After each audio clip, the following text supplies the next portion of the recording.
بسم اللہ الرحمن الرحیم۔ السلام علیکم ورحمۃ اللہ۔ معزز سامعین، بزم اردو میں خوش آمدید۔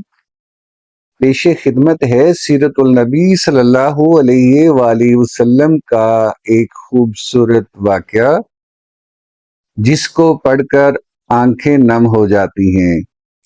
عرب کے شہری باشندوں کا دستور تھا کہ وہ اپنے بچوں کو شہری امراض سے دور رکھنے کے لیے دودھ پلانے والی بدوی عورتوں کے حوالے کر دیا کرتے تھے، تاکہ ان کے جسم طاقتور اور اعصاب مضبوط ہوں اور وہ بچپن ہی سے خالص اور ٹھوس عربی زبان سیکھ سکیں۔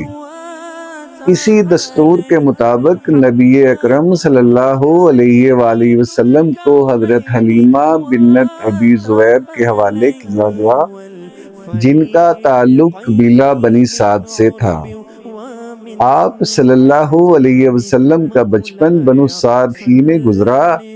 آپ اپنی رضائی والدہ حضرت حلیمہ کی اولاد کے ساتھ بکریاں چرانے کے لیے چلے جاتے۔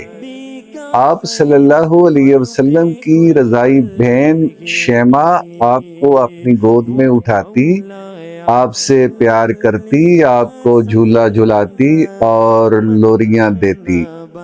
ترجمہ: اے ہمارے رب، محمد صلی اللہ علیہ وسلم کو زندگی عطا کر تاکہ میں آپ کو نوجوانی کی حالت میں دیکھوں، پھر میں قوم کے سردار کی حیثیت سے دیکھوں۔ اے ہمارے رب، آپ کے تمام دشمنوں اور حاسدوں کو نامراد کر دے۔ اے اللہ، آپ کو ایسی عزت عطا کر جو تابد باقی رہے۔ حضرت شیمہ کی یہ لوریاں اور یہ دعائیں قبول ہوئیں۔ اللہ تعالیٰ نے سید الاولین والآخرین محمد صلی اللہ علیہ وسلم کو کائنات کا امام بنا کر مبعوث فرمایا۔ اللہ کے رسول صلی اللہ علیہ وسلم نے بنو سعد میں فصیح عربی زبان سیکھی اور کم و بیش 4-5 سال کا عرصہ بنو سعد میں گزارنے کے بعد واپس اپنی والدہ کے پاس مکہ مکرمہ میں تشریف لائے۔ ساری زندگی آپ صلی اللہ علیہ وسلم کو اپنا بچپن، اپنے رضائی والدین، بہن بھائی، ان کی محبت اور ان کا پیار نہیں بھولا۔ جب غزوہ حنین ہوا تو بنو سعد، جو اصل میں حوازن قبیلے سے ہیں، یہ بھی مشرکین کے ساتھ آئے اور اللہ کے رسول صلی اللہ علیہ وسلم کے ساتھ جنگ کی۔ غزوہ حنین میں اللہ تعالیٰ نے مسلمانوں کو فتح دی اور بے شمار مال و دولت، مویشی، اونٹ اور بکریاں مال غنیمت میں ملے۔ ان کے ساتھ بے شمار لونڈیاں اور غلام بھی تھے۔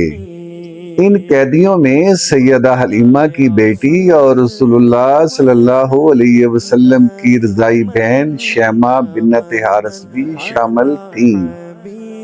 صحابہ کرام نے بے خبری میں دیگر قیدیوں کے ہمراہ ان پر بھی سختی کی تو شیمہ کہنے لگیں، تمہیں معلوم ہے کہ میں تمہارے صاحب یعنی رسول اللہ صلی اللہ علیہ وسلم کی رضائی بہن ہوں، میرے ساتھ ادب سے بات کرو۔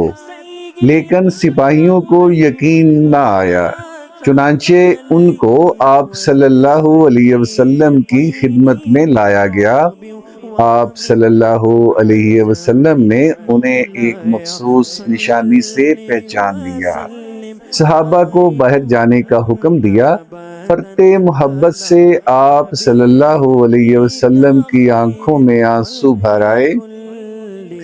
اپنی چادر مبارک حضرت شیمہ کے بیٹھنے کے لیے بچھا دی، محبت کی باتیں کی اور فرمایا، اے بہن، تم میرے یہاں رہنا چاہو تو تمہارا اپنا گھر ہے، اور اگر واپس جانا چاہو تب بھی مجھے اصرار نہیں۔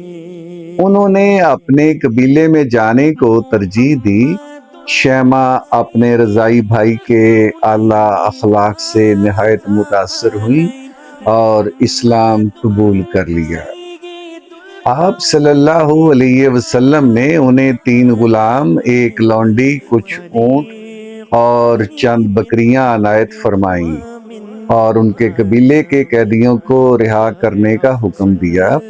جب آپ حضرت شیمہ کو رخصت کرنے خیمے سے باہر تشریف لے آئے تو صحابہ کی جماعت حقیقت حال جاننے کی منتظر تھی۔ آپ صلی اللہ علیہ وسلم نے فرمایا، اے صحابہ، آپ جانتے ہیں کہ جب بھی میں قیدی چھوڑا کرتا ہوں تو میری یہ عادت ہے کہ آپ سے مشاورت کرتا ہوں، لیکن آج ایسا موقع آیا کہ میں نے آپ سے مشاورت نہیں کی اور قیدی چھوڑ دیے۔ صحابہ نے عرض کیا کہ حضور صلی اللہ علیہ وسلم مشاورت کیوں نہیں کی؟ فرمایا، آج میرے دروازے پر میری بہن آئی تھی۔